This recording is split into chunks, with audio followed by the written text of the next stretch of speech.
അസ്സലാമു അലൈക്കും. എല്ലാവർക്കും നമസ്കാരം. ഇന്നത്തെ ടോപ്പിക്ക് വെള്ളപ്പൊക്കത്തിന് ശേഷം വീടുകളിൽ ശ്രദ്ധിക്കേണ്ട കാര്യങ്ങളെക്കുറിച്ചാണ്. അതിനെ മൂന്നായിട്ട് തരംതിരിക്കാം: health care, house cleaning and environmental cleaning.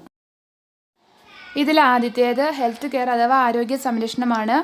ആരോഗ്യത്തിന് തന്നെയാണ് നമ്മൾ കൂടുതൽ പ്രയോറിറ്റി കൊടുക്കേണ്ടത്. അതുകൊണ്ട് മലിനജലവുമായി ബന്ധപ്പെട്ടവർ എലിപ്പനിക്കുള്ള പ്രതിരോധ മരുന്ന് കഴിക്കേണ്ടതാണ്.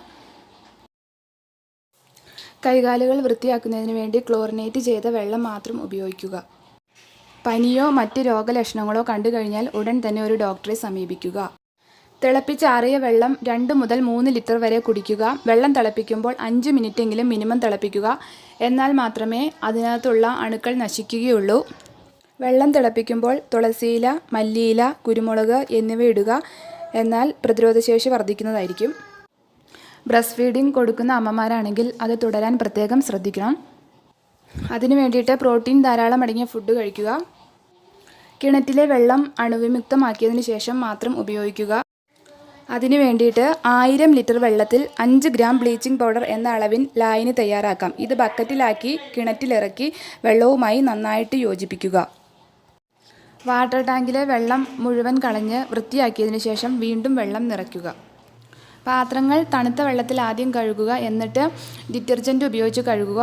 എന്നിട്ട് വീണ്ടും ചൂടുവെള്ളത്തിൽ കഴുകി നന്നായിട്ട് വൃത്തിയാക്കുക. ഗ്യാസ് സിലിണ്ടറിൽ നിന്നും ചോർച്ചയില്ലെന്ന് ഉറപ്പുവരുത്തുക. ഫ്രിഡ്ജിലെ സാധനങ്ങളെല്ലാം ഒഴിവാക്കി ഫ്രിഡ്ജ് നന്നായിട്ട് ക്ലീൻ ചെയ്ത് വയ്ക്കുക.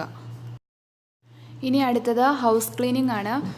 വീട് വൃത്തിയാക്കുമ്പോൾ കയ്യിൽ ഗ്ലൗസും മുഖത്ത് മാസ്കും കാലിൽ സേഫ്റ്റി ബൂട്ടോ ചെരുപ്പോ ധരിക്കുക. വീട് വൃത്തിയാക്കുന്നതിന് വേണ്ടി ബ്ലീച്ചിങ് പൗഡർ ഉപയോഗിക്കാം. 1 ടേബിൾ സ്പൂൺ ബ്ലീച്ചിങ് പൗഡർ കുറച്ച് വെള്ളത്തിൽ ലയിപ്പിച്ചതിന് ശേഷം അതിലേക്ക് 1 ലിറ്റർ വെള്ളം ഒഴിക്കുക. എന്നിട്ട് 15 മിനിറ്റ് വെയിറ്റ് ചെയ്യുക. ഈ വെള്ളം ഉപയോഗിച്ച് നിലം തുടച്ചാൽ അണുക്കൾ നശിക്കുന്നതായിരിക്കും.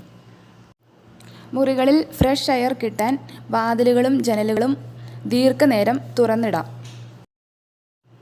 ഇനി അടുത്തത് എൻവയോൺമെൻറ്റൽ ക്ലീനിങ് ആണ്. വീടിൻ്റെ പരിസരം ക്ലീൻ ചെയ്യാൻ വേണ്ടിയിട്ട് നീറ്റ്, കക്ക, കുമ്മായം എന്നിവ ഉപയോഗിക്കാം.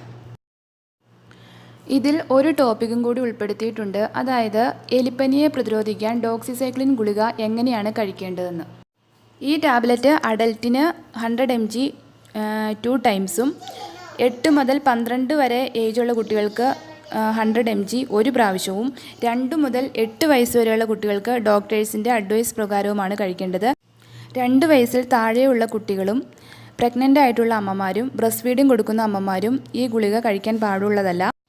അതിനു വേണ്ടിയിട്ട് അവർ ഒരു ഡോക്ടറെ കണ്ടിട്ട് ഡോക്ടേഴ്സിൻ്റെ അഡ്വൈസ് പ്രകാരം അവർ നിർദ്ദേശിക്കുന്ന മെഡിസിനാണ് കഴിക്കേണ്ടത്.